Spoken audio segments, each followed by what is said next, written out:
ये इस साइकिल की क्या कहानी है?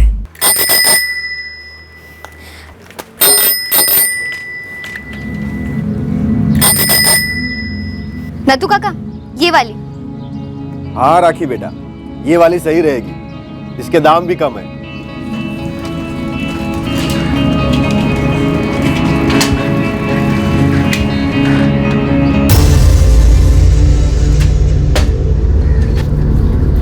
बाबा, अब साइकिल चलाकर काम पर जाओगी? हाँ बाबा, शेयर ऑटो के पैसे बच जाएंगे ना। अपनी माँ का हाथ बटाओगी तो काफी सर दर्द बचेगा हम सबका। और ये काम पर जाना जरूरी क्यों है? हाँ, क्योंकि मुझे पढ़ाई करनी है आगे बाबा, और उसके लिए पैसे तो कमाने पड़ेंगे ना। तू समझती नहीं है, तू जो करने चली है वैसा होता नहीं कभी, सही नहीं है ये। पर बाबा, जो मैं कर रही हूँ और जो करना चाहती हूँ, जब मुझे उसमें कुछ गलत नहीं लगता तो मैं उसे क्यों छोड़ूं?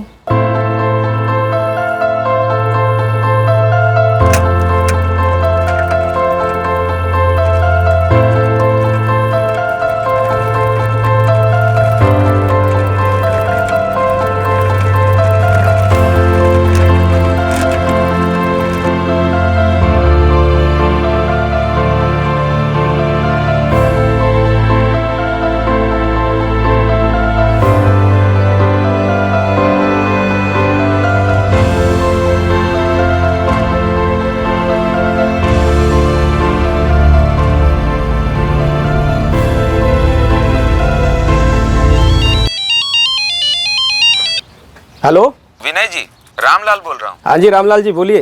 राखी अभी तक निकली नहीं क्या? राखी तो निकल गई 5:30 बजे रोज की तरह। पहुंची नहीं घर अभी? नहीं, नहीं पहुंची। अरे गांव में किसी घर बैठ गई होगी टीवी भी देखने, देखिए जाकर वहां पे।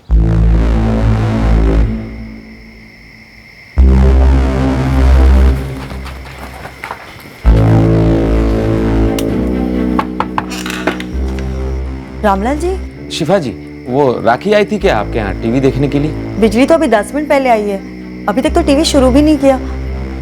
क्या हुआ, राखी घर पर नहीं पहुंची क्या? रमेश, तू इस तरफ जा और देख, हर घर में जाकर पूछना, ठीक है? चल।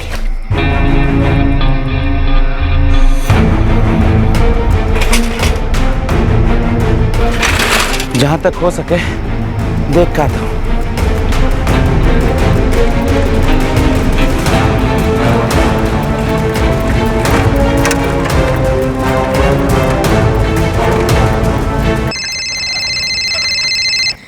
हेलो रामलाल चाचा, मैं रीतू बात कर रही हूँ। राखी घर पहुंची कि नहीं? कहाँ बेटा, उसी को ढूंढने तो निकले। लेकिन चाचा, राखी घर के लिए तो निकली थी। अच्छा, तो तुम लोग साथ में निकली थी? हाँ चाचा, रोज की तरह 5:30 बजे।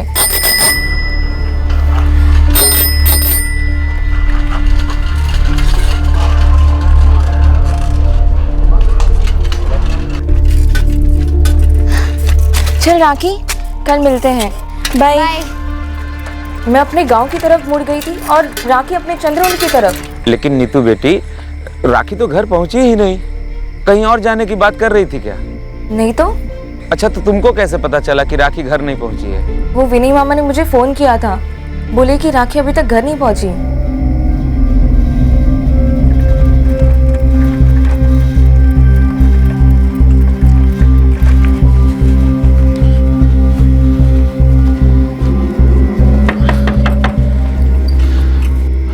बिरजू, राखी तुमको कहीं दिखाई दी है क्या?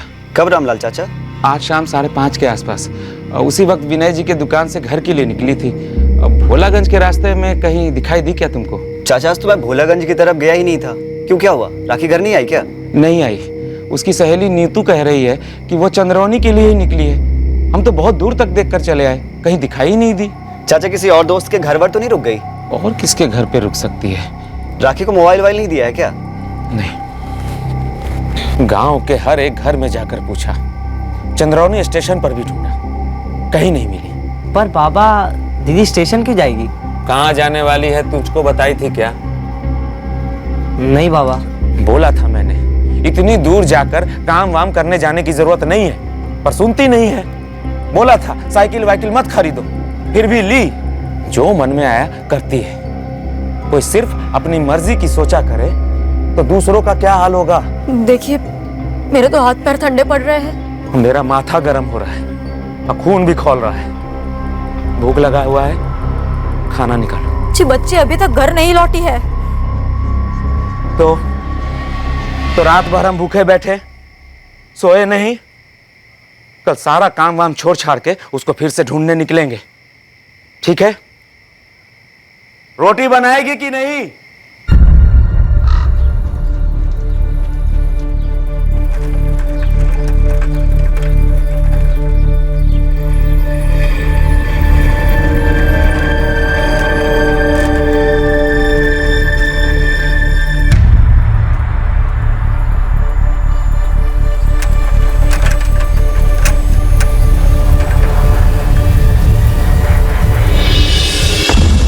बाबा बाबा बाबा वो वहाँ पर वो दीदी का दुपट्टा है वो।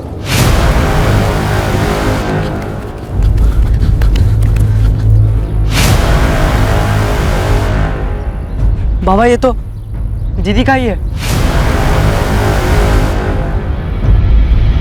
राखी भामरिया, और वो बैठा है इसका बाप रामलाल, और उसके बराबर में बैठा है इसका भाई रमेश।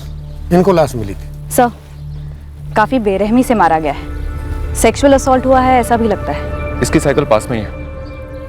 भोलागंज में काम करती थी, वहां से घर को लौट रही थी। रामलाल जी, कुछ बता पाएंगे आप?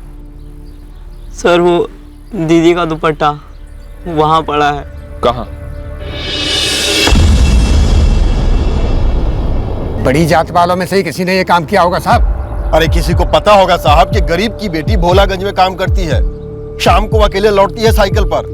नजर रखी होगी किसी ने। नाथूराम जी, मंगल जी, अगर आपको किसी पर शक है तो नाम दीजिए। एक नाम कैसे ले साहब? ये बड़ी जात वालों की नजर में चुभती थी बच्ची। ऐसी होनहार, अपने पैरों पर खड़ी, अपने माँ बाप का हाथ बटाती थी। पढ़ाई में भी उसको अच्छे नंबर आते थे साहब स्कूल में। अपने बलबूते पर आगे पढ़ना चाहती थी। तो सोचिए कितनों की नींद हराम हुई होगी ये सोचकर कि एक गरीब छोटे जात की लड़की कैसे आगे बढ़ सकती है। रामलाल जी, कोई ऐसा था जो आपकी बेटी को छेड़ता था, उसे तंग करता था, या किसी के साथ कोई लड़ाई झगड़ा? रामलाल जी, लेकिन किसी ने चीखें सुनी हो ऐसा भी कोई सामने नहीं आया। मैडम, हम इस पॉइंट से अपने अपने रास्ते गए थे। मैं उस तरफ, राखी उस तरफ, रोज के जैसे। तुम और राखी गहरे दोस्त थे? जी, स्कूल से। क्या कोई तुम लोगों का पीछा कर रहा था उस दिन? शायद 2 या 3 आदमी जो शायद राखी के पीछे पीछे उस तरफ गए हों। नहीं मैडम, ऐसा लगा तो नहीं। हम तो बस साइकिल चलाते हुए गप्पे मारते हुए जा रहे थे। पिछले 2 महीने से हम ऐसे ही साइकिल पर जाते थे।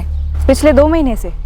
उससे पहले? उसके पहले राखी के पास साइकिल नहीं थी ना, उसने अभी जुलाई में ही खरीदी थी। देखना तू। मोबाइल नहीं था राखी के पास? सर मोबाइल को तो फिजूल खर्चा मानती थी वो, एक एक पैसा बचाती थी। विनय जी, ये राखी आपके यहाँ काम कब से करती थी? यही कोई पिछले 6 महीने से। उससे पहले मेरे भाई रतन की दुकान पर काम करती थी, वो सामने। दरअसल हमारी भांजी नीतू की एक खास सहेली थी राखी, उसे काम की बहुत जरूरत थी तो मैंने काम पे रख लिया। फिर मेरा कुछ मंदा चल रहा था तो उसे ना कहना पड़ा। लड़की बहुत होनहार थी। नीतू ने कहा इसे कुछ और काम दिला दो, तो मैंने विनय से कहा कि देख ले अगर तुझे जरूरत हो तो। क्या कोई ऐसा था जो राखी का पीछा करता था, उसे छेड़ता था या उस पर नजर रखता था? हमारे इलाके में हमारी दुकान पर काम करने वाली लड़की को अगर कोई छेड़ता तो हम उसको छोड़ते? सर आप गांव में पता कीजिए, ये जो भी कमीना है चंद्रोनी से ही होगा। सर आप बिरजू रिक्शे वाले से पूछिए। 2 महीने पहले तक उसी के शेयर रिक्शा में आती जाती थी वो।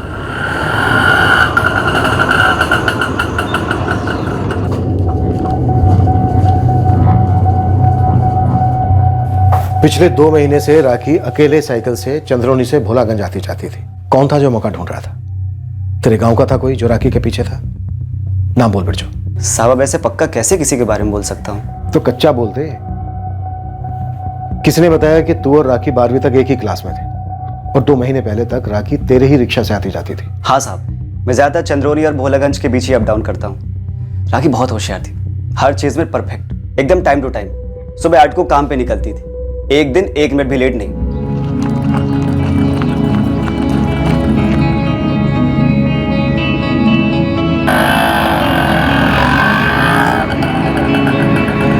फिर शाम को ठीक 5:30 को वो भोलागंज रिक्शा स्टैंड पे आ जाती थी, जहां मैं अपना रिक्शा लगाता हूँ साहब।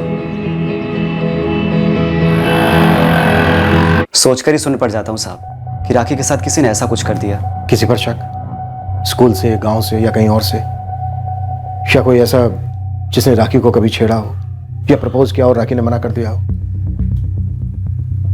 गांव में एक सोनू साहू है साहब, बड़ा हीरो बन रहा है, बोलता आवाज उठाएंगे, ये करेंगे, वो करेंगे। साहब इस आवाज में एक चीज दब रही है। तो अब तू क्यों उस चीज को दबा? माँ बाप से मिला तो अचानक से खनकी। कौन सी बात विनय जी? राखी ने उस दिन एडवांस लिया था मुझसे। एडवांस? कितना एडवांस था? उसने 1850 मांगे थे, तनख्वाह उसकी 3500 थी। देंगे ना विनय जी? अरे राखी, लेकिन अभी तो सिर्फ 11 तारीख हुई है ना। थोड़ा अर्जेंट है। कितना एडवांस चाहिए तुझे? 1850। रुक, अब सर पैसे किस लिए चाहिए थे ये तो मैंने पूछा नहीं, उसकी अपनी कमाई थी। लेकिन हमें तो कोई पैसे नहीं मिले, न लाश के पास न कपड़ों में। सर क्राइम सीन पर भी और जब बॉडी पोस्टमार्टम के लिए गई तब भी मैंने दोनों बार चेक किया था सर। राखी के पास कोई पैसे नहीं निकले थे। दरअसल मैं उसका मोबाइल फोन ढूंढ रही थी। रकम छोटी थी, हमलावर भी छोटे मोटे चोर हो सकते हैं कंचन। हो सकता है कि लूट के साथ साथ उन्हीं लोगों ने रेप और मर्डर भी कर दिया। सर छोटे लुटेरों के लिए भी रकम काफी छोटी थी, और अगर लूट का इरादा था तो कोई ऐसा होना चाहिए जिसे मालूम था कि राखी ने उसी दिन एडवांस लिया था। शायद कोई जान पहचान का हो। एंगल तो सोचने वाला है। वैसे घर वालों की कंडीशन क्या है? सर कंडीशन जैसी भी हो, मुझे लगता है हमें उनसे जल्द से जल्द बात करनी चाहिए। पता तो चले राखी ने उस दिन एडवांस क्यों लिया था। ये क्या बात हुई साहब? आपने हमारी बिरादरी के लड़के को उठा लिया? मेरा सोनू शरारती है लेकिन इंसान है, हैवान नहीं। अरे आप लोग अभी तक बड़ी जात वालों के मोहल्ले में भी नहीं गए हो साहब, और उल्टे हमारे ही जात के लड़के को फंसा रहे हो। देखिए नाथुराम जी, मंगल जी, ब्रजेश जी, हमने सोनू को ऐसे ही नहीं उठाया, हमें कुछ खबर मिली है। हम भी तो सुने। ऐसी कौन सी झूठी खबर है जो आपको सच लग रही है? देखिए मेरा सोनू चंद्रोनी में ही काम करता है और 11 तारीख को शाम को काम से सीधे घर आ गया था वो। तो भोलागंज क्यों जाएगा वो? पहले भी तो गया है ना भोलागंज। लेकिन 11 तारीख को नहीं गया था। इसकी हम तहकीकात करेंगे ब्रजेश। क्या खाक तहकीकात करेंगे आप तो हमारे लड़के को मार मार के कुछ भी अनाप शनाप कबूल करवा लेंगे। देखिए हम क्या करेंगे, क्या करते हैं, क्या कर सकते हैं, इन सब बातों को एक तरफ रखते हैं। हमें हमारा काम करने दीजिए, और इस वक्त हमारा काम है राखी भमरिया के अपराधियों को पकड़ना। इस समय हमारे लिए और कोई चीज मायने नहीं। किसी ने आपको मेरे बारे में गलत सलत बताया साहब? मैंने राखी को कभी नहीं छेड़ा। ए लड़का यही कहकर छेड़ता था ना तू राखी को? वो छेड़ता नहीं था साहब, चिढ़ाता था बस, क्योंकि वो लड़कों जैसी हरकतें करती थी और लड़का बनने की कोशिश करती थी, इसीलिए वो तुम 2-3 लड़कों पर भारी पड़ी, काफी लड़ी। चल बाकी लोगों के नाम बोल। मैंने कहा ना साहब, मैं काम के बाद सीधा घर चला गया था और मैंने राखी को नहीं मारा, और मैं इन सबके बारे में कुछ नहीं जानता हूँ। मैं जानता हूं कि तेरे इसी छेड़ने की वजह से एक बार राखी ने तुझे आड़े हाथों लिया था, है ना?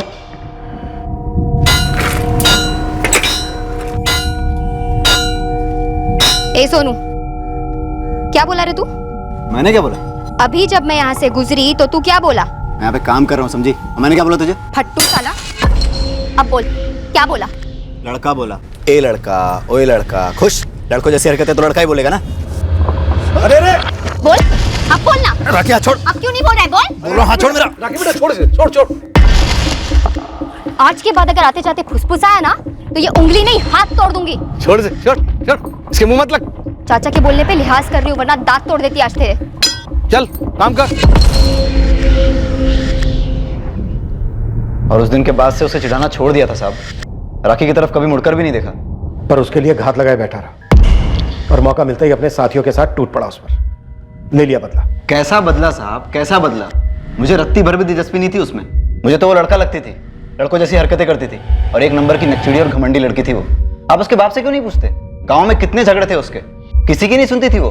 गांव वाले भी कहते थे कि लड़की जैसा पेश आया कर, लेकिन नहीं, उसके अपने अलग ही टशन, अलग ही गुरूर थे, जो तूने अपने साथियों के साथ मिलकर तोड़ दिया, कत्ल और रेप करके। चल बाकी लोगों के नाम बोल। क्या नाम बताऊं साहब? मैंने कुछ नहीं किया, मैंने अपने किसी दोस्त को नहीं बुलाया। हाँ, एक नाम दे सकता हूं। बोल। मनोज चौधरी। बड़ी अजीब बात है साहब, किसी ने उसका नाम ही नहीं लिया अभी तक। कौन है मनोज चौधरी? राखी के साथ पढ़ता था साहब वो, राखी पर लट्टू था। 11 सितंबर को चंद्रुनी में ही था वो, उसके बाद से नहीं दिखा। मुझे नहीं पता राखी ने विनय जी से एडवांस क्यों लिया था। तुझे कुछ पता है? कुछ बोली थी राखी? राखी कुछ बताती नहीं थी, कुछ सुनती नहीं थी। 12वीं के बाद यहाँ से 10 किलोमीटर दूर भोलागंज में नौकरी कर चढ़ गया। मैंने हमेशा ऐसे सपने देखती थी जो हमारी औकात से बाहर थे। नौकरी करोगी? हाँ बाबा, आगे पढ़ना है तो बस उसी के लिए पैसे जमा करूंगी। 12वीं तक तो पढ़ चुकी है, ये नौकरी करने की, पढ़ाई करने की क्या ज़रूरत है? 19 की हो गई है। अब तो अपनी बिरादरी का कोई अच्छा सा लड़का ढूंढ कर तुम्हारी शादी करवा देते। बाबा मुझे अभी शादी नहीं करनी है, दिल्ली जाकर पढ़ना है, पीएचडी करना है। अपने बाप का मजाक उड़ा रही है। नीलम, क्या है ये? राखी, महीने के आखिर में आटे दाल के पैसे नहीं होते हैं। ये क्या सपने देख रही है तू? इसीलिए तो नौकरी करूंगी ना माँ, पैसे बचाऊंगी, कॉलेज के लिए अप्लाई करूंगी, स्कॉलरशिप लूंगी। इतना पढ़कर क्या हासिल कर लेगी? पापा जो हासिल करना होगा वो, लेकिन ऐसे बिना पढ़ाई किए, बिना डिग्री के तो कुछ हासिल नहीं होगा ना। पढ़ना ही है तो दिल्ली विल्ली जाने की क्या जरूरत है? पास के किसी कॉलेज में चली जा, नंबर हो ना हो, अपनी बिरादरी का कोटा है। मैं अपने समाज में बात करके तुम्हारा सर्टिफिकेट बनवा लूंगा, फिर आराम से दाखिला हो जाएगा। बाबा मुझे आराम से कुछ नहीं चाहिए, 2-3 साल काम करूंगी और देखना उसी कॉलेज में अप्लाई करूंगी जहां मुझे पढ़ना है, वो भी बिना किसी कोटे के। क्यों? शर्म आती है तुमको हमारी बिरादरी पर? बड़े लोगों की बराबरी करना चाहती है? तू किसी भी कॉलेज में दाखिला ले ले, लेकिन उन लोगों के बीच कभी दाखिला नहीं मिलेगा तुझे। बाबा आप बिल्कुल गलत समझ रहे हैं मेरी बात को। मुझे किसी से कोई बराबरी नहीं करनी और किसी के बीच एडमिशन नहीं लेना है। मैं जो हूँ बहुत खुश हूँ। मैं जो करना चाहती हूँ उसका बोझ आप पर नहीं डालना चाहती, उल्टा आपका बोझ कम करना चाहती हूँ मैं, और करूंगी। ये बोझ रमेश पढ़ लिख कर अपने सर ले लेगा। अब इतने बुरे दिन नहीं आए मेरे कि मैं अपनी बेटी की कमाई खाऊं। मैं इस सोच को नहीं मानती बाबा।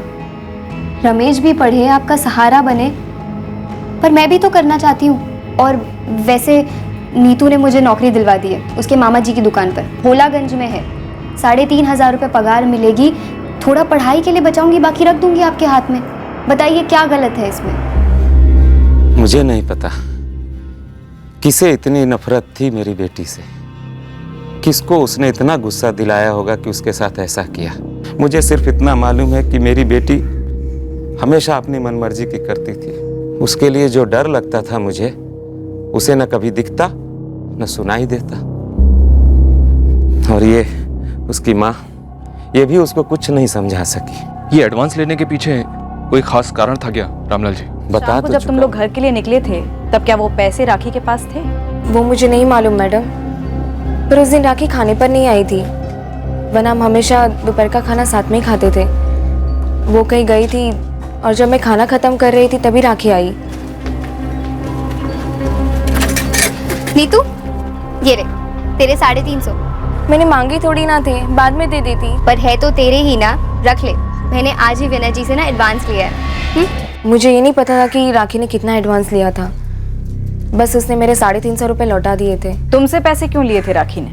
दरअसल मैडम राखी ने पिछले महीने अपने छोटे भाई रमेश के लिए मेरी दुकान से कुछ किताबें खरीदी थी, एक्स्ट्रा स्टडी मटेरियल, उसी के लिए लिया होगा। तब राखी के पास पैसे नहीं थे, मैंने उसे उधार दिए थे। तुमने कहा 11 सितंबर को वो खाना खाने नहीं आई थी, तो वो कहाँ गई थी, किससे मिलने गई थी, कुछ बताया था उसने? नहीं मैडम, नहीं बताया। मुझे लगा कि वो साइबर कैफे गई होगी, वो वहाँ काफ़ी जाती थी। नीतू तुम्हारे और राखी के स्कूल में एक मनोज चौधरी था। हाँ था, लेकिन मैं उससे उतनी क्लोज नहीं थी। राखी क्लोज थी? क्लोज मतलब? क्लोज मतलब वैसे कोई चक्कर था उनके बीच? मनोज चौधरी?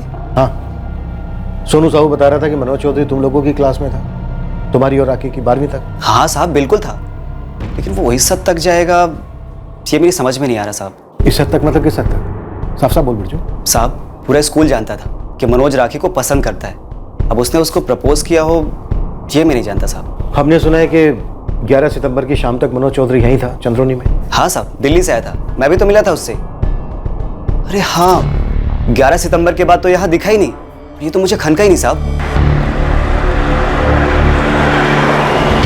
हाँ सर, मेरे पापा ने मुझे राखी के बारे में बताया, सुनकर बुरा लगा मुझे। इत्तेफाक से 11 सितंबर को तुम भी चंद्रौनी में ही थे मनोज। कब निकले थे दिल्ली के लिए? सर उसी दिन को 11 सितंबर को मेरी चंद्रौनी स्टेशन से शाम 5 बजे की ट्रेन थी। फिर इत्तेफाक राखी भी भोलागंज से चंद्रौनी अपने घर के लिए 5:30 बजे ही निकली थी। वो सब मुझे नहीं पता सर, मैं राखी से 11 सितंबर को तकरीबन 1:30 बजे मिला था भोलागंज में। तो तुम 11 सितंबर को राखी से मिले थे? हाँ सर मिला था। तुम कल तक चंद्रौनी पहुंच जाओ मनोज, हमें तुमसे जरूरी बातें करनी है।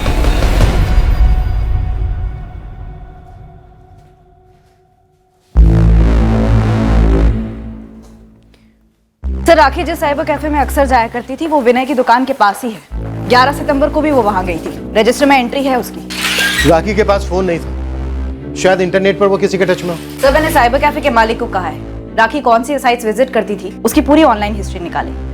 ये मनोज चौधरी कल तक दिल्ली से आ जाना चाहिए सर। कोई स्कूल वाला माजरा तो नहीं? कोई रिजेक्टेड प्रेमी जिसने किसी के साथ मिलकर हमला किया हो बदला लेने? सर राखी की अब तक जो तस्वीर उभरी है वो एक मजबूत और निडर लड़की की है। बिल्कुल सही तस्वीर उभरी। पोस्टमार्टम रिपोर्ट के हिसाब से राखी ने हमलावरों के साथ काफी फाइट बैक किया था। सर घर वाले गांव वाले राखी को एक ही नसीहत देते हैं सर। वैसे खबरी काम पर लगे हुए हैं, पर अभी तक ऐसा कोई भी केस सामने नहीं आया सर जिसमें एक लूट का मामला गैंगरेप या मर्डर में तब्दील हो गया हो। सर राखी ने नीतू को 350 रुपए दिए थे उस दिन, यानी उसके पास बचे 15। 11 सितंबर को यहाँ से 10 किलोमीटर दूर भोलागंज में तुम राखी से छिप कर क्यों मिले? यहीं क्यों नहीं मिले चंद्रोनी में? जबकि 6 सितंबर से तुम अपने घर पर ही थे यहाँ चंद्रोनी में। यहाँ मिला था सर, लेकिन थोड़े टाइम के लिए।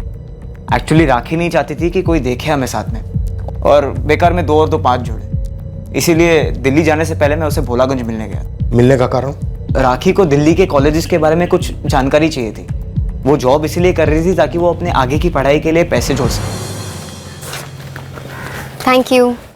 राखी, तुझे तो कहीं पे भी एडमिशन मिल सकता है कोटे से, तो तूने कास्ट सर्टिफिकेट बना लिया ना? नहीं। हाँ तो जल्दी से बना ले, आजकल ऑनलाइन हो जाता है सब कुछ। मनोज मुझे एडमिशन ना सिर्फ अपने मेरिट पर चाहिए। बाबा के ऊपर फीस का बोझ नहीं डालना चाहती मैं, इसलिए 2 साल अच्छे से कमाऊंगी और फिर आगे पढ़ाई करूंगी। तुम एक हेल्प करोगे मेरी? हाँ बोलना। श्योर। एक मिनट। ये विश लिस्ट है कॉलेजेस की जहाँ मैं पढ़ना चाहती हूँ। इनके फर्स्ट सेमेस्टर की और हॉस्टल की फीस पता करनी है मुझे। तुम पता करके ईमेल कर दोगे? मैंने वेबसाइट चेक की है पर वहाँ पर फी ब्रेकर मेंशन नहीं है। सुन, अगर तुझे कोई और हेल्प चाहिए, मतलब लोन समझ कर। नहीं, ऐसी कोई बात नहीं है। मुझे बस ये एक ही हेल्प चाहिए, बाकी सब मैनेज कर लूंगी मैं। राखी बहुत पसंद थी सर मुझे। उस दिन मुझे भी ऐसा लगा था कि शायद वो भी मुझे कुछ ऐसा कहेगी, लेकिन उसने ऐसा कुछ नहीं कहा। एक जरा सा हिंट तक नहीं दिया मुझे। वो तो बस college fees, research facilities, professors, इसी के बारे में बातें कर रही थी, क्योंकि मैं दिल्ली में पढ़ता हूँ। मनोज, कोई आइडिया राखी ने उस दिन अपने मालिक से एडवांस क्यों लिया था? एडवांस? नहीं सर, मुझे कैसे पता होगा? हमारे बीच तो सिर्फ एकेडमिक्स के बारे में बातें हुई थी। एक वर्ड यहाँ वहाँ का डिस्कस नहीं किया हमने। कोई और था तुम्हारे अलावा जो राखी को पसंद करता था? मैं ऐसे किसी को नहीं जानता सर जो राखी को लाइक करता था और उसके ना कहने पर उसके साथ ऐसा कुछ करे। ऐसे किसी को जानते हो जिसे राखी ने ना कहा हो? कभी कोई हमला नहीं हुआ और ना ही कोई लूट जिसे इस केस से जोड़ सके। गाँव क्या कहता है? कुछ नहीं, ठंडा सर।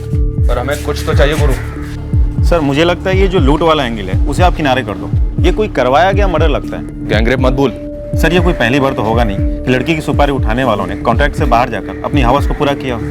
अबे गुरु, अगर ये किराए के बंदे थे तो ये नामुमकिन है कि तुझे इसकी बू ना लगी हो। कोई तो था जो राखी को जान से मारना चाहता था, उससे बदला लेना चाहता था। ये सोनू साहू जो राखी को अक्सर छेड़ता था, उसे काफी तोड़ा है हमने। इस मनोज को भी टटोला। अब ये तो कंफर्म हुआ है कि मनोज चंद्रौनी से शाम को 5 बजे की ट्रेन में बैठा था, लेकिन कहीं कोई एंगल बन नहीं रहा है। इस पर हमें जल्द ही कोई ना कोई लीड चाहिए ही चाहिए। मामला काफी गरमा रहा है जात पात को लेकर। सर मैं और गहरा जाता हूँ, कुछ ना कुछ निकाल कर आऊंगा जरूर। तब तक आप इस राखी की सहेली नीतू से दोबारा बातचीत कीजिए। क्यों, कुछ सुना तूने? ना नहीं, पर सर जवान लड़कियां, सहेलियां, काफी कुछ बातें होती होंगी। हो सकता है नीतू कुछ छुपा रही हो। कैसे गुरु? सर साइबर कैफे में राखी की सर्फिंग हिस्ट्री चेक की। सिर्फ और सिर्फ कॉलेज की वेबसाइट्स विजिट हुई हैं या फिर एडमिशन फॉर्म्स डाउनलोड हुए हैं। कभी किसी से कोई चैट वैट नहीं हुई। सर उस दिन राखी का एडवांस पैसे निकालना, ये मुझे कुछ खटक रहा है। आखिर क्यों एडवांस निकाला होगा राखी ने? लूट के सारे हिस्ट्री शीटर्स को एक बार फिर से बारीकी से टटोल। हो सकता है ये सारा मामला वाकई में 1500 रुपए की लूट का हो और हम ऐसे ही बिना बात के गोल गोल चक्कर काट रहे हैं।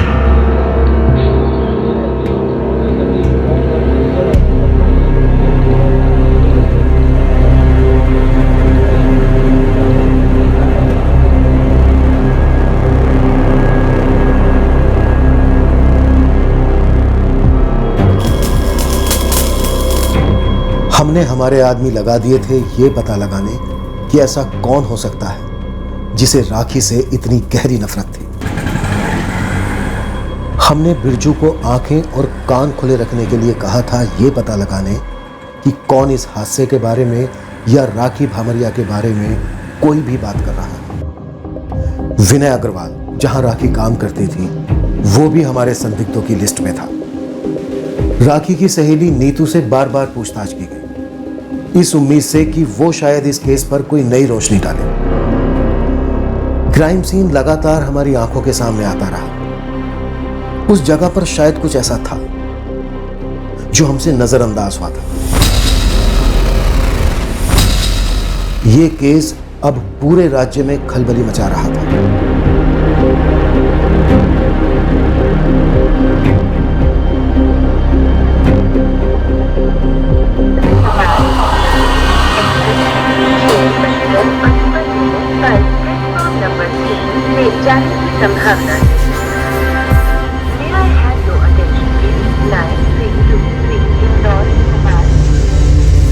नीलम जी, राखी अपनी पढ़ाई के पैसे अलग करके बाकी के पैसे आपके हाथ पर रख देती थी।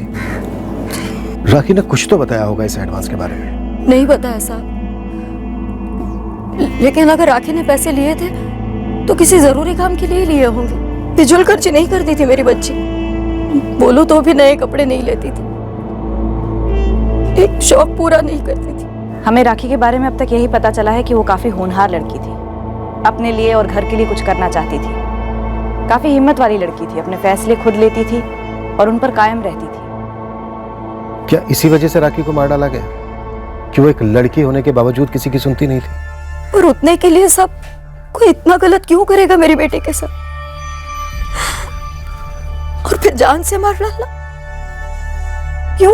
क्योंकि किसी को दिक्कत थी, गहरी दिक्कत थी कि राखी किसी की सुनती नहीं थी, अपने पैरों पर खड़ी थी, आगे बढ़ रही थी। ऐसा कौन हो सकता है साहब? आपके पति रामलाल काफी नाखुश थे ना राखी के स्वावलंबी स्वभाव से। काफी गुस्सा था उन्हें राखी की सोच से, नहीं? सर, राखी के पिता रामलाल भामरिया के फोन रिकॉर्ड्स में ऐसा कोई भी नंबर शो नहीं हो रहा है जो किसी सुपारी किलर की तरफ इशारा करे। जब हमने रामलाल का नाम आगे किया तो तुम्हें राखी की मां के इनकार में उसकी आवाज में कोई हिचकिचाहट महसूस हुई? नहीं सर, वो पूरी तरह शॉक्ड थी। उसके चेहरे को देखकर बिल्कुल भी ऐसा नहीं लगा कि उसे कुछ मालूम हो और वो उसे छुपाने की कोशिश कर रही हो।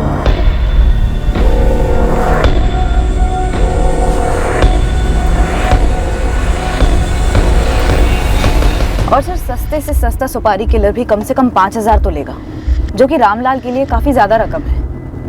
और ऊपर से राखी उसकी अपनी बेटी।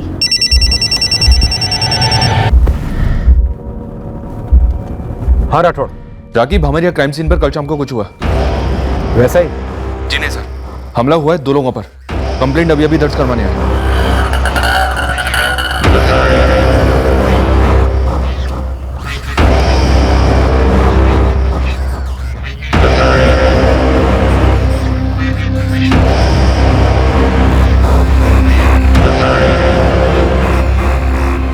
सर, ये सागर पाल है और ये इसका छोटा भाई राकेश पाल, दोनों पर हमला हुआ कल शाम। सागर, राकेश, किसने हमला किया तुम दोनों पर? चंद्रौनी के 3 बदमाश थे, बहादुर सिंह, त्रिभुवन सिंह और लल्लन परदेसी। साहब, हम तो अपना भोलागंज से लौट रहे थे, हमें मारा और लूट भी लिया साहब। ये जहां भी है, जो भी है, तीनों को उठा लो तुरंत। जहां राखी पर हमला हुआ था, लगभग उसी जगह पर 3 लोगों ने एक लूट में भाग लिया था। ऐसा लग रहा था कि शायद राखी भामरिया के केस में हमें एक ब्रेक थ्रू मिलने जा रहा है। पुलिस ने बहादुर सिंह, त्रिभुवन सिंह और लल्लन परदेसी तीनों को अंदर कर लिया है। और वो 2 भाई सागर और राकेश, उन्हें जब मैं थाने छोड़ने जा रहा था तो बता रहे थे कि इन तीनों ने खूब कूटा है उन्हें। तीनों बड़ी जाति के, और पुलिस यह हमारी बस्ती में ढूंढ रही थी। भला अपनी बिरादरी की लड़की के साथ कोई ऐसा करेगा? देखना आप लोग, पता चलेगा कि इन तीनों ने ही कांड कर दिया था राखी के साथ।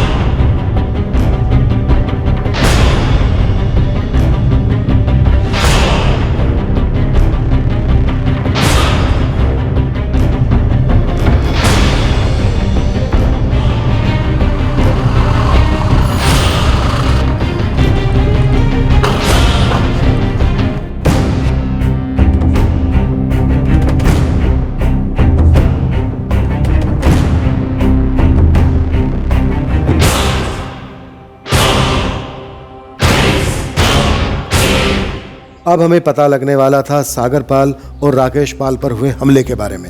हमें यह भी पता लगने वाला था कि इन तीनों आक्रामकों का एक हिंसक अतीत रहा था। एक ऐसा संगीन जुर्म सामने आने वाला था जो अब तक कानून से गुप्त रहा था। यह संगीन जुर्म एक मर्डर था और हत्यारा इस भयंकर हत्या के बाद बड़े आराम से सामान्य जिंदगी बसर कर रहा था। हमें उन लोगों के बारे में भी पता चलने वाला था जिन्हें राखी भामरिया के रेप और मर्डर में इस्तेमाल किया गया था। आखिरकार यह केस क्या था? 11 सितंबर की शाम को उन खेतों में हुए कांड की सच्चाई क्या थी? क्या यह एक सेक्सुअल असॉल्ट का केस था या किसी और साजिश का नतीजा? राखी का रेप और मर्डर करने वाला शुरुआत से हमारे सामने था, पर उसने एक लंबे अरसे तक हमें चकमा दे रखा था। कल के एपिसोड में देखिए किस तरह हम गुनहगार को कानून की चौखट पर घसीट लाए। क्राइम पेट्रोल सतर्क। राकेश, बहादुर सिंह, त्रिभुवन सिंह, लल्लन परदेसी ने तुम दोनों पर हमला क्यों किया? कोई दुश्मनी थी तुम्हारी उनके साथ? कोई दुश्मनी नहीं थी। वो तीनों भोलागंज से हमारा पीछा कर रहे थे। जब हम चंद्रौनी के रास्ते पर पहुंचे तो ज्यादा लोग नहीं थे वहां। अचानक से उन्होंने ओवरटेक किया और हमें मारना शुरू कर दिया।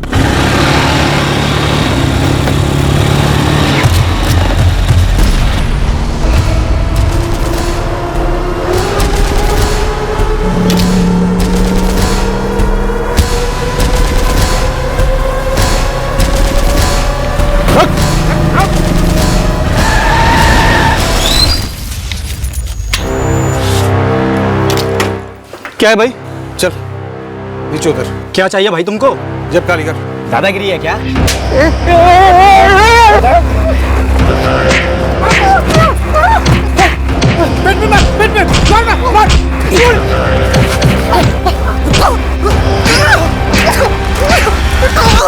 साहब पूरे 3 दिन का गल्ला था, सब लूट के ले गए। और इतनी बेरहमी से पीटा साहब। उन्हें कैसे पता चला कि तुम लोगों के पास इतने पैसे थे?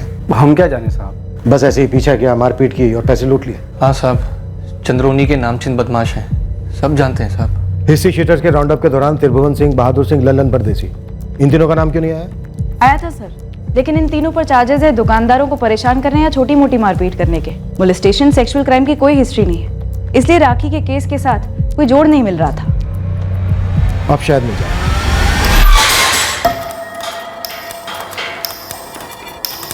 अरे साहब, वो लोग झूठ बोल रहे हैं साले। पंगा उन्होंने लिया था। उन्होंने लड़ाई शुरू की थी तो हमने जवाब दे दिया साहब। जवाब देने में पैसे लूटने में शामिल होते हैं? साहब वो जानबूझकर गलत कट मार रहे थे, यूज पास में से। भगा त्रिभुवन भगा, होते चला। साहब हम बाइक से गिर सकते थे, बहुत चोट लग सकती थी हमें। इसी गुस्से में साहब थोड़ा ज्यादा हाथ पैर चल गए। जब गुस्से में हमारे हाथ पैर चलते हैं ना, तो सामने वाले का क्या हाथ होता है उसकी झलक दिखाऊं? हम उनसे माफी मांग लेंगे और उनके पैसे वापस लौटा देंगे। राखी भामरिया को कैसे लौटाओगे? उसे किस बात का जवाब दिया तुम तीनों ने? अरे साहब, इन 2 बंदों को लूटा पीटा, उसके लिए हाथ जोड़कर माफी मांगते हैं, लेकिन उस रेप और मर्डर कांड में कहां हमारा नाम जोड़ रहे हैं आप? गुंडे साहब, वैसे नहीं। उस शाम को तो हम चंद्रौनी में थे ही नहीं साहब। सागर और राकेश पाल जिंदा बच गए।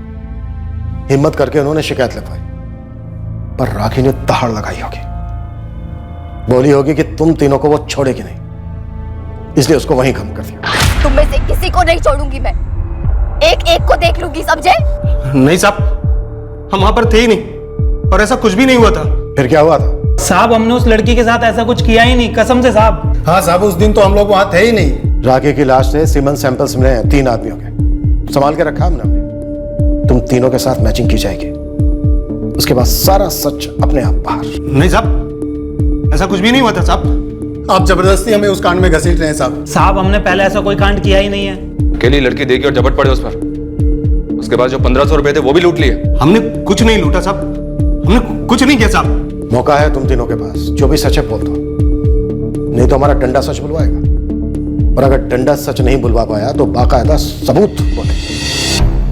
उन तीनों को हमारे हवाले कर दो मैडम, हम छोड़ेंगे नहीं उन्हें। हम पहले से कहते आ रहे हैं कि उस तरफ के लोगों का काम है। हाँ मैडम जी, ये तीनों ना बड़े बदमाश है। पांडे साहब को भी मैंने बोला था कि ऐसा कर सकते हैं। अरे 2 भाई तो मेरी भी पूरे दिन की कमाई लूटी है इन्होंने। अगर ये लोग राखी के गुनहगार हैं तो हम इन्हें सख्त से सख्त सजा दिलवाएंगे। अगर ये लोग गुनहगार हैं तो ये साबित करने के लिए हमें ठोस सबूत चाहिए होंगे। और क्या सबूत चाहिए मैडम जी आपको? सागर पाल और राकेश पाल मर्द हैं, इसीलिए उन्हें लूटा और पीट कर छोड़ दिया। राखी लड़की थी तो उसके पैसे लूटे और उसके बाद उसकी इज्जत लूटी, जान से मार दिया। फांसी पर चढ़ा दो उनको। तुम तो बीच में बोलो मत सोनू, खुद औरतों को छेड़ने की भद्दी हरकत करते हो। ये कतई मत समझना कि तुम हमारे शक के घेरे से बाहर हो। हद करती है मैडम, आप पुलिस उनका पूरा का पूरा साथ दे रही है हम लोगों को दबाने के लिए। हमारे गांव की बच्ची के साथ इतना बुरा हुआ और उसका गुनाह हम लोगों पर थोपने चलिए आप। आप तो तीनों को हमारे हवाले कर दो मैडम, गांव की चौपाल पर खड़ा करके तीनों से कबूल करवाएंगे कि ये काम उन्होंने किया है।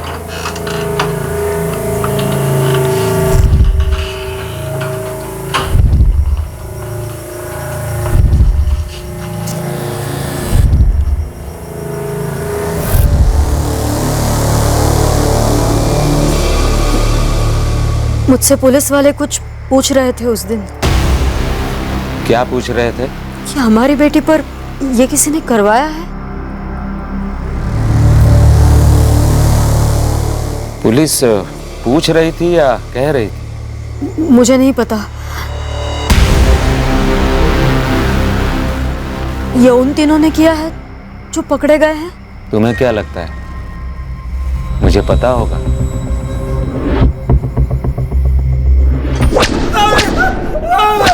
हमें लगभग यकीन था कि यही 3 राखी भामरिया के गुनहगार थे, पर इससे पहले कि हम पूरी हकीकत तक पहुंचते, मीडिया ने यह ऐलान कर दिया कि यही 3 राखी भामरिया रेप और मर्डर केस के दोषी हैं, जिसके चलते हमारी तहकीकात अब दुविधा में आ गई थी।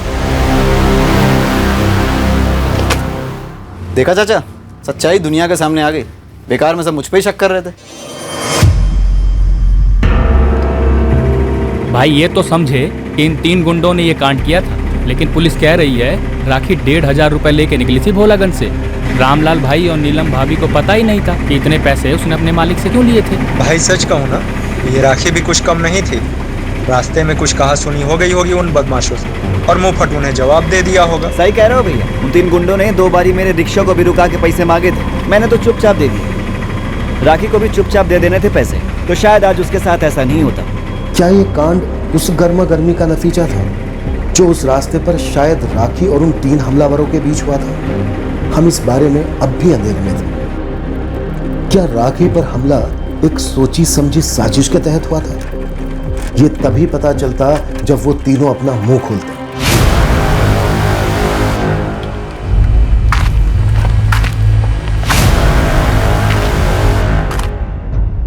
और गुनहगारों का मुंह हमने खुलवाया। इसके चलते हम एक ऐसे भंवर में फंस गए जो शायद हमें गुमराह करने के इरादे से रचा गया था। अब और झेला ना जाता भाई। ये लोग कुटाई बढ़ाते रहेंगे तब तक कि जब तक हम कुछ बोलना पड़े। तो तुम्हें क्या लगता है क्या बोलना चाहिए? कुछ तो बोलना चाहिए, बोलना पड़ेगा। इन्हें कुछ चाहिए तो कुछ दे देते। सर, त्रिभुवन सिंह, बहादुर सिंह और लल्लन परदेसी 11 सितंबर की शाम को इन तीनों के सेलफोन लोकेशन भोलागंज थी, फिर चंद्रौनी। जब जुर्म हुआ तब इन तीनों में से किसी की भी लोकेशन क्राइम सीन के आसपास की थी? नहीं सर। शायद यह भी प्लान का हिस्सा हो कि कोई सुराग ही मत छोड़ो जो हमें इन तक ले जा सके। सर, तीनों कुछ बात करना चाहते हैं।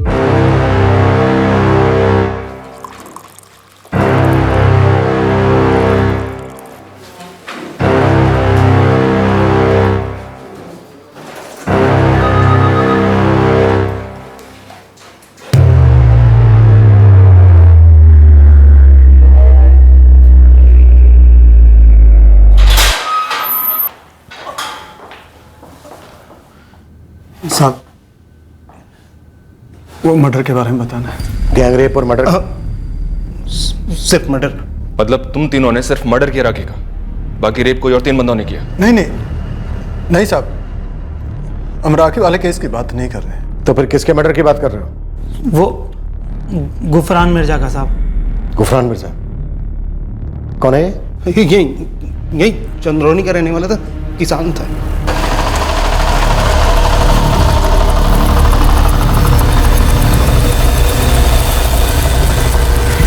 इस कृषि दर्शन के लिए मेरे पास टाइम नहीं है। जब इस सच है फटाफट बोल दो, वरना यही इसी लॉकअप में काट दूंगा। यही बोलना था साहब, सिफा मिर्जा का पति था ये।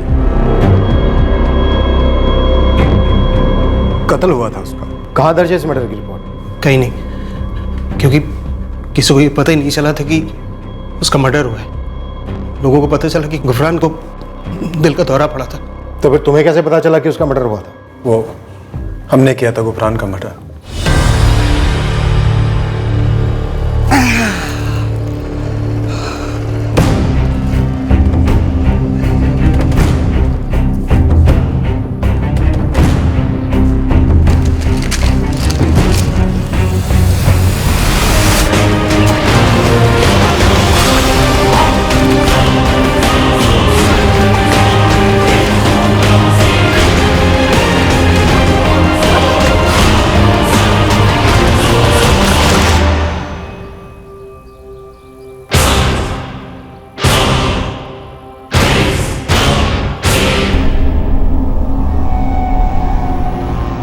गुफरान मियां, गुफरान मियां, अरे कोई है मदद करो। गुफरान मियां को दिल का दौरा पड़ा है। शिफा मिर्जा ने हमें 50,000 रुपए दिए थे अपने पति को मारने के लिए। साहब सबने मान लिया गुफरान की मौत दिल का दौरा पड़ने से हुई है और उसे दफना दिया गया। और उसके साथ ही सारे मामले भी दफन हो गए, किसी को कोई शक भी नहीं हुआ। कब की बात है ये? 1 आध साल हो गया साहब। पूरे 1 साल के बाद तुम लोगों का ज़मीर जागा, वो भी तब जब राखी भामरिया रेप और मर्डर केस में तुम लोगों का पर्दाफाश होने को है। मालिक, हमने राखी भामरिया के साथ कुछ नहीं किया, कसम से कह रहे हैं साहब। हम सब फंस गए यहाँ पे साहब। हम मानते हैं साहब कि हम लोगों को लूटते हैं, उनसे पैसे वसूलते हैं। हमने सागर और राकेश को भी लूटा, आज तक हमने किसी लड़की की इज्जत नहीं लूटी साहब। साहब आज तक हमने एक ही मर्डर किया है, वो भी गुफरान का, और वो भी साहब सामने से शिफा मिर्जा ने 50,000 रुपए देते इसलिए की। राखी की सुपारी कितने की थी और किसने दी थी? अरे साहब, जब सुपारी ली ही नहीं तो कैसे बताएं? 1 साल बाद 3 गुनहगार एक दूसरे जुर्म के लिए पकड़े गए थे। पूरी संभावना थी कि वो राखी के गुनहगार भी हो सकते थे, पर तीनों सामने से एक दूसरे जुर्म को कबूल रहे थे। हमें शक था कि एक चाल थी हमें गुमराह करने की, और एक सवाल यह भी था कि क्या गुफरान मिर्जा के कत्ल की खबर सच भी थी? हुई थी। मैं खुद वहां मौजूद थी। सरासर झूठ बोल रहे हैं वो लोग। वो लोग झूठ क्यों बोलेंगे शिफा? 1 साल में चंद्रौनी गांव में कितने लोगों की मौत हुई होगी, और वो सिर्फ तुम्हारे शौहर के बारे में ही झूठ क्यों बोलेंगे? मैं क्या जानूं साहब, सारी दुनिया जानती है कि राखी के केस में पकड़े गए वो लोग। तो हो सकता है ना अपने आप को बचाने के लिए वो कोई मनगढ़ंत कहानी बना रहे होंगे। इसमें बेकार में मुझे घसीट रहे हैं। गुफरान शिफा को तलाक देकर मुझसे निकाह करने वाला था, क्योंकि शिफा को बच्चे नहीं हो रहे थे। मैं चौंक गई जब मुझे पता चला कि गुफरान की दिल का दौरा पड़ने से मौत हो गई। हुमायरा, तुम्हें पहले से शक था कि गुफरान की मौत दिल का दौरा पड़ने से नहीं हुई थी? यकीन, पहले दिन से यकीन था कि दाल में कुछ काला है, पर किसी ने मेरी बातों पर भरोसा नहीं किया। अब जाकर सारा का सारा सच सामने आ रहा है।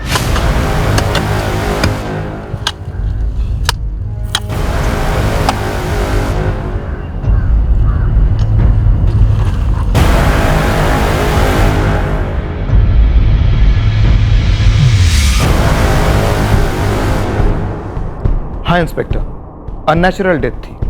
गले के बगल वाली हड्डी टूटी है, गला घोंटते वक्त ऐसा हुआ होगा। डॉक्टर, अगर मौत गला घोंटने की वजह से हुई है तो जब मर्डर हुआ तब गले पर उंगलियों के निशान भी रहे होंगे। बिल्कुल रहे होंगे। हैरत की बात है, जब मौत का पता चला, जब लाश को दफनाया गया, तब कहीं पर भी किसी ने भी नोटिस कैसे नहीं किया? शिफा, तुम्हारे शौहर की लाश को कब्र से बाहर निकालकर जांचा गया। यह साबित हो चुका है कि गुफरान की मौत एक मर्डर था। झूठ वो लोग नहीं बोल रहे, झूठ तुमने बोला। एक मर्डर को दिल का दौरा बताया। हुमायरा मिर्जा ने भी कबूल किया है कि तुमने गुफरान मिर्जा को क्यों मरवाया। देखो, सच कबूल करने के अलावा तुम्हारे पास कोई दूसरा रास्ता नहीं।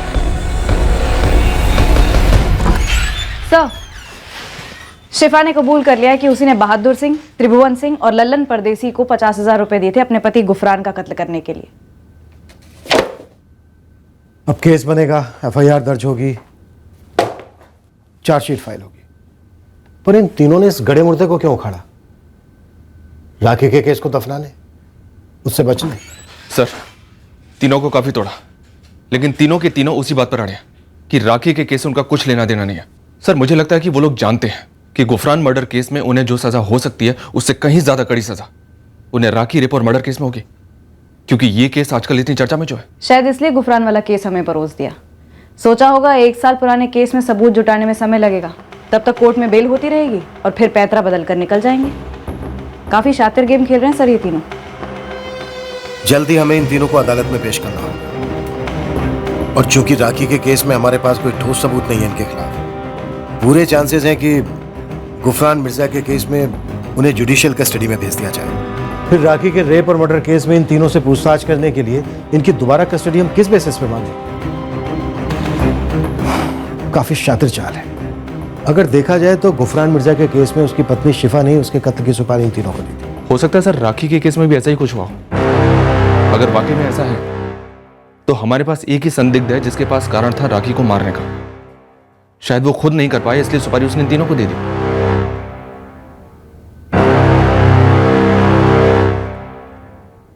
आपकी बेटी राखी का क्लासमेट और दोस्त मनोज चौधरी आपकी बिरादरी का नहीं है, बड़ी जाति का है, लेकिन राखी को इसकी परवाह नहीं थी।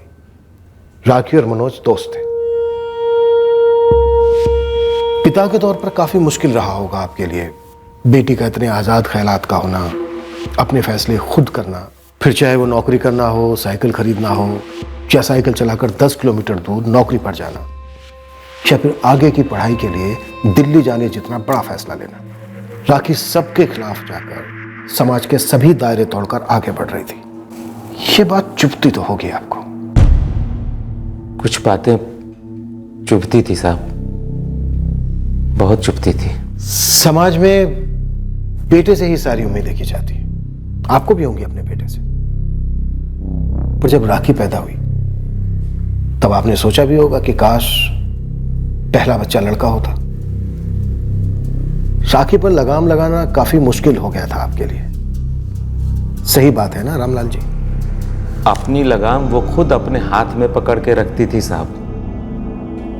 जब मैं ड्यूटी से लौटता था ना तो पानी लेकर दौड़ती हुई आती थी, अपने माँ के काम में हाथ बटाती थी, अपने भाई के पढ़ाई में मदद करती थी, घर खर्च में भी मदद कर रही थी। एक जिद थी उसमें। मुझे लगता था ये जो आगे पढ़ने का, नौकरी करने का भूत सवार है उसके ऊपर, कुछ महीनों में उतर जाएगा, लेकिन नहीं, उसने मुझे एक बार फिर से गलत साबित कर दिया।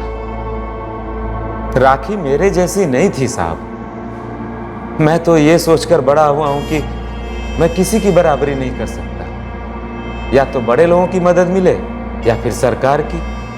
लेकिन मेरी बेटी राखी, उसे किसी की मदद नहीं चाहिए थी। उसे जो कुछ भी चाहिए था अपने बलबूते पर हासिल करना चाहती थी साहब। राखी जिस शाम घर नहीं लौटी, आपने ये नहीं सोचा कि पुलिस में खबर करनी चाहिए? अगले दिन सुबह राखी को ढूंढने निकले, रात पर सिर्फ इंतजार किया। मुझसे ही गलती हो गई साहब। मुझे उसी शाम शिकायत दर्ज करवा देनी चाहिए थी। मुझे उसकी चिंता थी, लेकिन भरोसा भी था साहब कि राखी अपना ख्याल खुद रख सकती है। मैंने तो सोचा भी नहीं था साहब कि राखी के साथ ऐसा कुछ हो जाएगा। मैंने तो सोचा था कि किसी काम से रुक गई होगी कहीं। रात भर? क्या दिन क्या रात साहब, तब कुछ पता ही नहीं चला। मानता हूं कि मुझसे गलती हुई है साहब, लेकिन आप लोग जैसा सोच रहे हैं ना, वो भी गलत है। मैं अपनी बेटी की जिद और खुली सोच से गुस्सा नहीं था, मुझे उसकी फिक्र थी। मैं जानता हूं साहब, आप लोग मुझ पे ही शक कर रहे हैं कि मैंने उन तीनों को पैसे दिए राखी को मारने के लिए। अब इस पे मैं क्या बोलूं साहब? वैसे आप सही कह रहे थे साहब। नीलम जब पेट से थी मैंने लड़का ही चाहा था, लेकिन राखी पैदा हुई।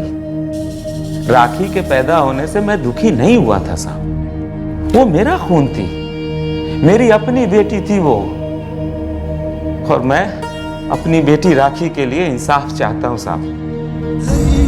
जिसने भी मेरी बेटी के साथ ये सब किया है, आप बस बता दीजिए कि पक्का इन्हीं लोगों ने किया है।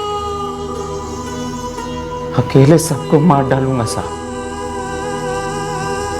सबको मार डालूंगा साहब।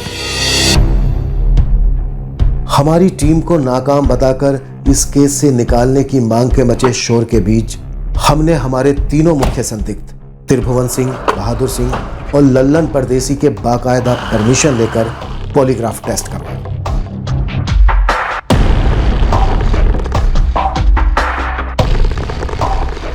क्या नाम है तुम्हारा? त्रिभुवन से।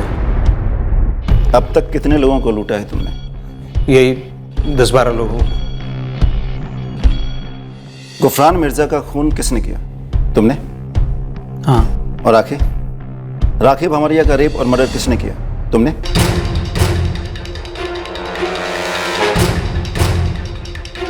नहीं।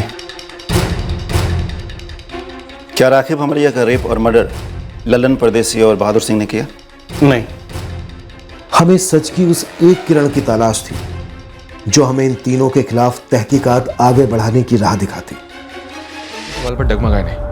जो टेस्ट के पहले कहते आए थे वही टेस्ट के दौरान कहना, मतलब सर लगता नहीं झूठ बोल रहे।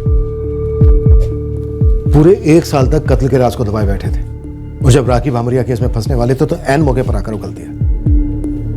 पॉलीग्राफ टेस्ट कोई पत्थर की लकीर नहीं है। शातिर क्रिमिनल्स उसे भी बीट कर देते हैं। फिर भी सर, राखी भामरिया केस में इस वक्त हमारे पास इन तीनों के खिलाफ कुछ भी नहीं है। शायद राखी का रेप और मर्डर इन तीनों ने नहीं किया, या शायद किया हो जैसा कि आपको शक है, पर बतौर सबूत आपके पास कुछ नहीं है इंस्पेक्टर, क्योंकि कोई चश्मदीद गवाह भी तो नहीं है इस घटना का। हमें एक ब्रेक थ्रू की सख्त जरूरत है अमृता। राखी के रेप और मर्डर को लेकर जो शोर मचाया जा रहा है, मुजरिम उन्हीं शोर मचाने वालों में से कोई हो सकता है। शोर तो पूरा गांव मचा रहा है।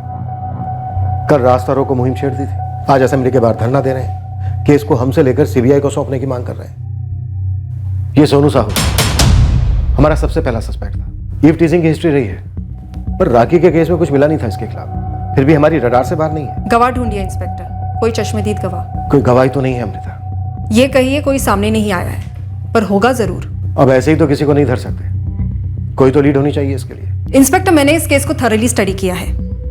भोलागंज से चंद्रोनी अपने घर आ रही थी राखी।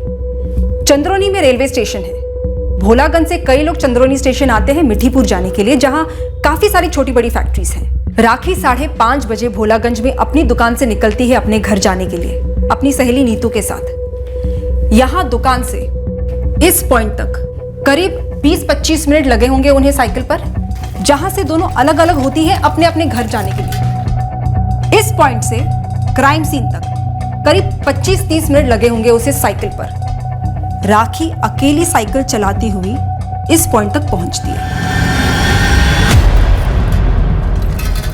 5:30 बजे भोलागंज से निकली अपने घर जाने के लिए, 20-25 मिनट नीतू के साथ, 25-30 मिनट अकेली, 45-50 मिनट टोटली, यानी राखी क्राइम सीन तक 6:15-6:20 तक पहुंचती है। इस वक्त ये साइकिल यहां नहीं होनी चाहिए थी।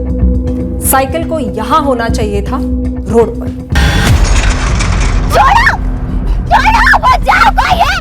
गैंगरेप और मर्डर करने में मान लेते हैं 30 से 45 मिनट लगे होंगे। अमृता, आप सजेस्ट कर रही हो कि इस 30 से 45 मिनट के दौरान किसी ने देखा होगा? हाँ, मुझे पूरा यकीन है। जैसे मैंने कहा, पास में मिठीपुर में फैक्ट्रीज है। वर्कर्स की शाम की शिफ्ट खत्म होती है उस वक्त। इन 30 से 45 मिनट के बीच वहां से कोई गुजरा ना हो, ना कुछ देखा हो, चीखे तक ना सुनी हो, नामुमकिन। कोई तो जरूर होगा, पर सामने नहीं आ रहा।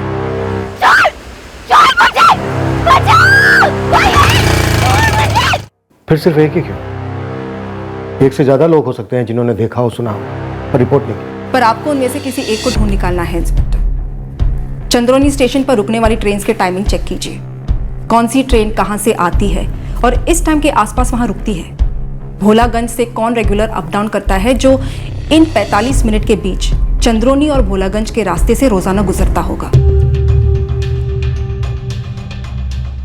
अंत में हमें पता चलने वाला था कि राखी भामरिया पर हमला करने वाले भी 3 लोग थे, पर उन तक पहुंचने से पहले हम उस एक शख्स को ट्रैक करने में लगे हुए थे जो इस भयंकर जुर्म का चश्मदीद गवाह था।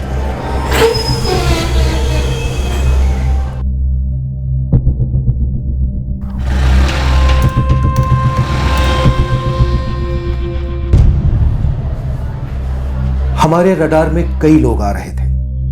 हमें नहीं पता था कि हमें कितने लोगों से पूछताछ करनी होगी। कौन झूठ बोलेगा, कौन सच।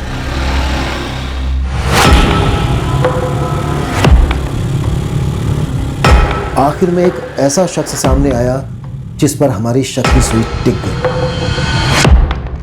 पर हम तब भी पक्का नहीं थे कि हमारी शक की सुई सही आदमी पर टिकी थी या नहीं।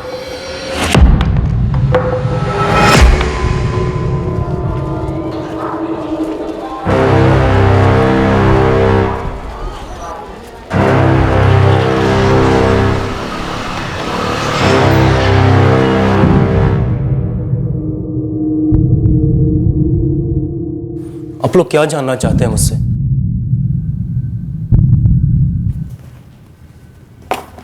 क्या वो ये 3 आदमी थे? मैं समझा नहीं, ये कैसा सवाल है? समझाते हैं सुनील मिश्रा। तुम मीठीपुर बीवी वाइट्स में काम करते हो। हमारी शिफ्ट सुबह 9 बजे शुरू होती है। तुम बिना चूके 8:15 बजे चंद्रौनी स्टेशन पहुंचते हो। 8:25 की शटल लेकर मीठीपुर जाते हो। शिफ्ट खत्म होती है शाम को 5 बजे। मीठीपुर स्टेशन से 5:15 की शटल लेकर तुम 6:45 बजे पहुंचते हो चंद्रौनी स्टेशन। फिर चंद्रौनी से अपनी बाइक पर अपने घर जाते हो भोलागंज। और 11 सितंबर को भी तुम रोज की तरह काम से लौटे। शाम को चंद्रौनी से भोलागंज पहुंचे, नामदेव की दुकान से पान खाया, कलकत्ता सादा कतली सुपारी, और उस समय बजे थे 6:45। तुम चंद्रौनी से भोलागंज यहां इस रास्ते से होकर गए हो, क्योंकि यही एक रास्ता है बाइक के लिए। क्या तुम भी शामिल हो इस कांड में? नहीं नहीं, ये क्या नाप शनाप बोले जा रहे हैं सर आप। मैं एक साधारण सा मजदूर हूँ, घर परिवार है मेरा, और आप सोच भी कैसे सकते हैं कि मैं। ठीक है, तुम एक अच्छे भले आदमी हो, मेहनती हो, फोरमैन हो पैकिंग डिपार्टमेंट, सब ठीक। तुमने कांड में हिस्सा नहीं लिया, पर कांड होते वक्त तुम यहां से गुजरे जरूर थे, तो तुमने कुछ ना कुछ देखा भी होगा। सुनील, तुमने जुर्म होते हुए देखा है ना? तुम्हारी शक्ल साफ बता रही है कि तुम हमसे कुछ छिपा रहे हो। सर मैंने कुछ नहीं देखा सर। मैंने अखबार में पढ़ा था कि इस जगह पे कांड हुआ था। जो तुमने देखा था? मैंने कुछ नहीं देखा सर। सर मैंने बस उसकी चीखें सुनी थी। लड़की की चीखें थी? जी।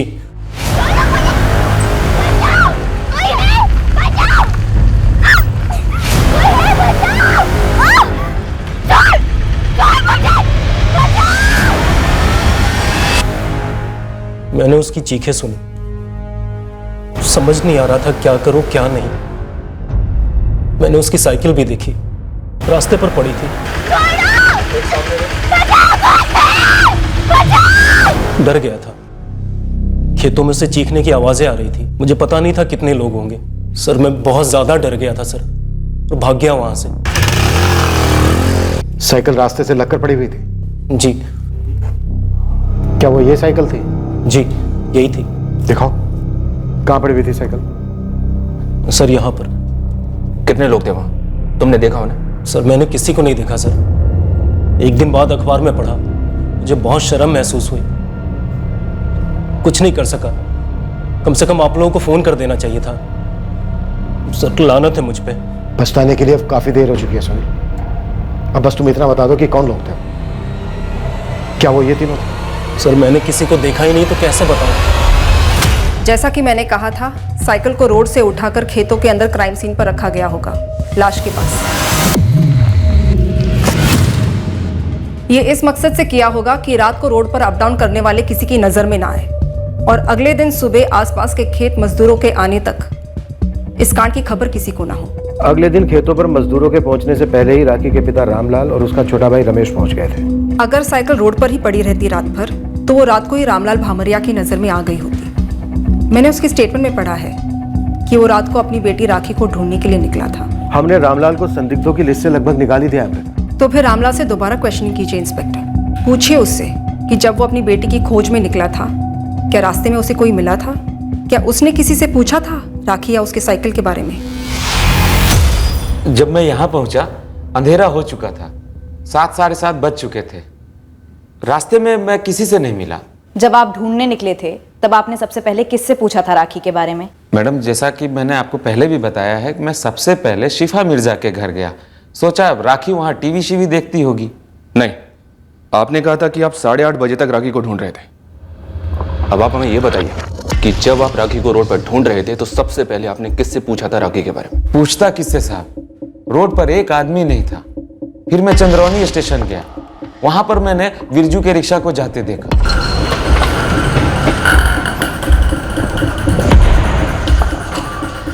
स्टेशन पर किसी से बात हुई?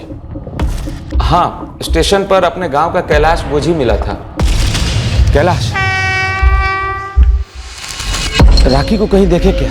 नहीं रामलाल जी, क्या बात है? घर नहीं लौटी अभी तक। तो यहाँ स्टेशन पे क्यों ढूंढ रहे हैं? कहीं जाने वाली थी वो? भगवान जाने कैलाश, राखी अभी तक घर नहीं लौटी है। भोलागंज से 5:30 बजे ही निकल चुकी थी। वहाँ से मैं बिरजू रिक्शा वाले के घर गया। सोचा भोलागंज रोज अप डाउन करता है, शायद उसे कुछ पता हो। हाँ साहब, रामलाल चाचा को मैंने चंद्रोनी स्टेशन पे भी देखा था। तब पता नहीं था कि क्या हुआ है। फिर जब रात को वो घर आए तब पता चला। रामलाल ने हमसे कहा कि तो चंद्रोनी स्टेशन से घर खाली रिक्शा लेकर जा रहा था। मंदा टाइम होता है साहब। अब किसी को 8 बजे की मीठीपुर के लिए शटल लेनी हो, बस वही जाता है। तो उस रात किसे छोड़ने गया था तू? अपने कैलाश गोजी को। मीठीपुर में रिफाइनरी में जॉब करता है, नाइट शिफ्ट होती है उसकी साहब। कहाँ से बैठा था कैलाश? यही साहब अपने चंद्रोनी से। मेरे घर से 2 घर छोड़ के ही उसका घर है। मैं स्टेशन से लौटा ही था कि मेरे पास आया और बोला मुझे स्टेशन छोड़ दे। मैंने कहा ठीक है। देख बिरजू, हम काफी कुछ पता करने के बाद, टटोलने के बाद तुमसे ये सवाल कर रहे हैं। हमें काफी कुछ पता है। क्या क्या पता है साहब? हमने चंद्रोनी स्टेशन पर रोजाना आने जाने वालों पर नजर रखी हुई थी। कब आते हैं, कब जाते हैं। हमें पता चला ये कैलाश गोजी तो रोज 5:45 की मीठीपुर के लिए शटल लेता है।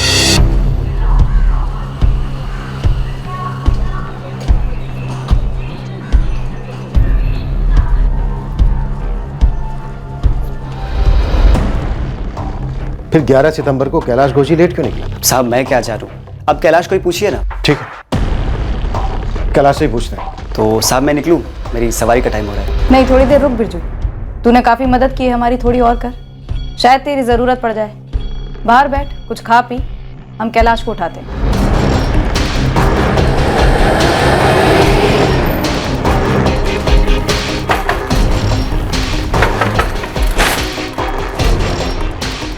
जी ललित कनौजिया हमारे साथ चलो चंद्रोनी थाने।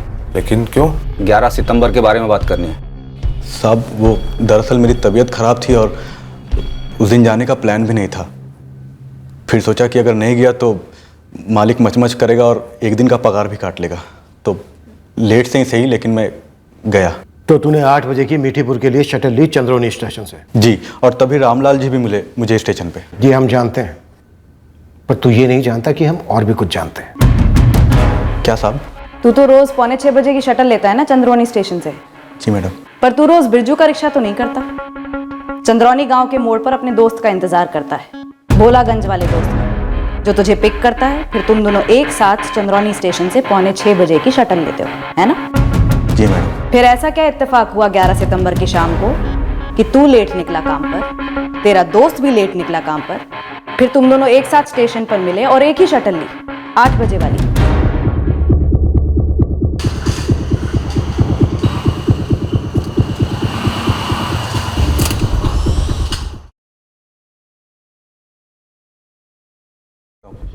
यही कि ललित कनौजिया का फोन आया था तुझे शाम को 5 बजे? हाँ साहब, मैंने उस दिन 8 बजे की शटल ली थी मीठीपुर के लिए। मतलब काम पर लेट जाने का प्लान साथ में बना था। प्लान? कैसा प्लान सर जी? मुझे जरूरी काम निकल आया तो मैंने कैलाश को फोन किया शाम 5 बजे। हाँ कैलाश, मेरी राह मत देखना, मैं 5:45 की शटल से नहीं आ पाऊंगा। मुझे बिजली का बिल भरना है और 3-4 काम भी निपटाने। मैं 8 की शटल से आ पाऊंगा। कोई बात नहीं ललित, मैं स्टेशन पैदल ही चला जाऊंगा। रात को ड्यूटी पे मिलते हैं, ठीक है? मुझे लगा था कैलाश रोज की तरह 5:45 वाली शटल से गया होगा, लेकिन जब मैं 8 बजे वाली शटल के लिए चंद्रोनी स्टेशन पहुंचा तो कैलाश को देख थोड़ा चौंक गया। अरे कैलाश, तू भी लेट निकला? हाँ वो लेट हो गया, वो काम में फंस गया था इसलिए लेट हो गया। वो बिरजू है ना अपना, वो रिक्शा वाला, उसने अभी अभी मुझे स्टेशन छोड़ा। अभी याद आया ललित का फोन? हाँ साहब, अभी याद आया। कुछ और याद दिलाएं? उस दिन भी तू ऐसे ही हिला हुआ था। ललित ने पूछा भी था तुझसे? तू ठीक तो है ना कैलाश? हाँ भाई, मुझे क्या हुआ है? नहीं, तेरे चेहरे का रंग उड़ा हुआ है, मानो कोई भूत देख लिया हो। नहीं, ठीक हूँ मैं। कैलाश काफी परेशान लग रहा था उस दिन। मैंने सोचा कोई घरेलू परेशानी होगी। उस शाम को भोलागंज चंद्रौनी रोड पर राखी भामरिया के साथ जो कांड हुआ उसके बारे में कुछ बोला कैलाश ने? कुछ भी नहीं साहब, एक शब्द नहीं। और उस रात ड्यूटी पर भी काफी परेशान लग रहा था वो।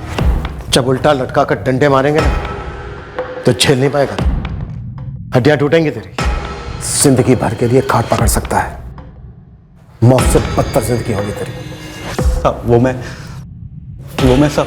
क्या साहब? सीधा सीधा बोल, कौन कौन शामिल था तेरे साथ उस दिन कांड में? मैडम मैं तो बस स्टेशन जा रहा था, मुझे इन सब में घसीटा गया है। किसने घसीटा तुझे कैलाश?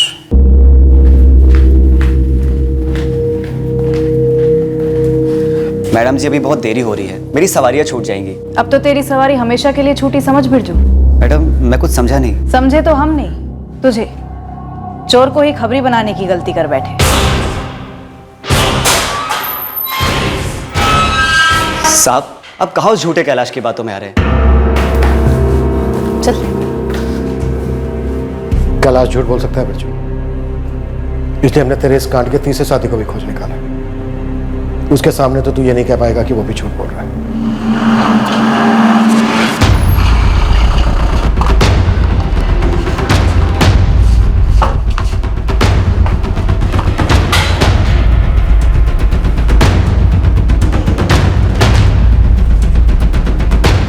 अब बोल बिरजू, तेरा इमाम मेरा भाई अजीत भामरिया तो झूठ नहीं बोलेगा ना? साहब अब जिससे चाहे जो बुलवा सकते हैं, हम भी राखी के ही जात के हैं, छोटी जात के हैं, इसलिए आप हमें फंसा रहे हैं और असली गुनहगारों को तो आप छोड़ रहे हैं, हमें दबोच रहे हैं। दबोचना तो तू चाहता था राखी को, क्योंकि वो तेरे से कई गुना ज्यादा मेहनती थी, होनहार थी। और ये जात पात का नाटक बंद कर, भयंकर गुनाह किया तुम लोगों ने। सब मेरी बात चुप। तू अच्छी तरह से जानता था कि तू राखी का अकेले कुछ नहीं कर पाएगा, चीर कर रख देगी तुझे, इसलिए तूने अपने साथ इन दोनों कायरों को भी मिलाया, पहले अजीत को और फिर कैलाश को। हाँ साहब सही बोल रहे हैं आप। राखी अपने औकात से आगे बढ़ने लगी थी, पता नहीं अपने आप को क्या समझने लगी थी।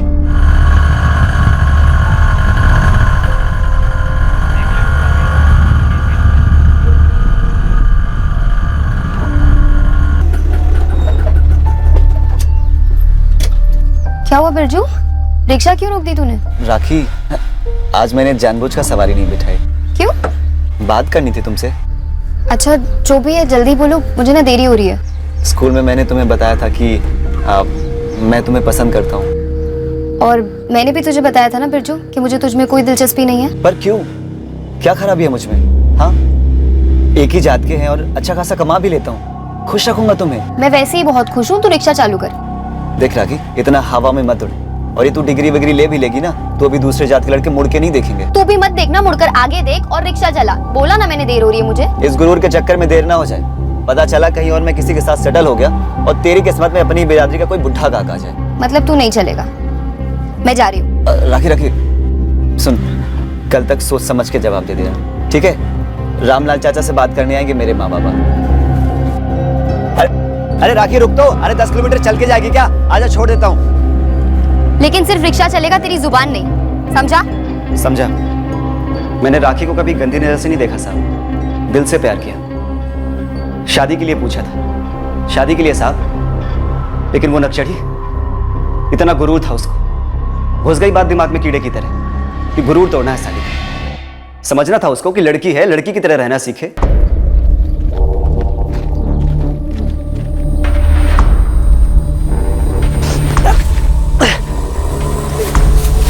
ए बिरजू क्या कर रही है? रिक्शा खराब होगी क्या? साहब मैं रोज की तरह चंद्रोनी स्टेशन जा रहा था, तब रास्ते में मुझे बिरजू और अजीत मिल गए और बस। और बस यूं ही ऐसे ही रेप और मर्डर में शामिल हो गया अपने मजे के लिए? बहुत बड़ी गलती हो गई साहब, मैं फिसल गया था बुरी तरह। भाई जंगली बिल्ली है वो, हम दोनों से संभले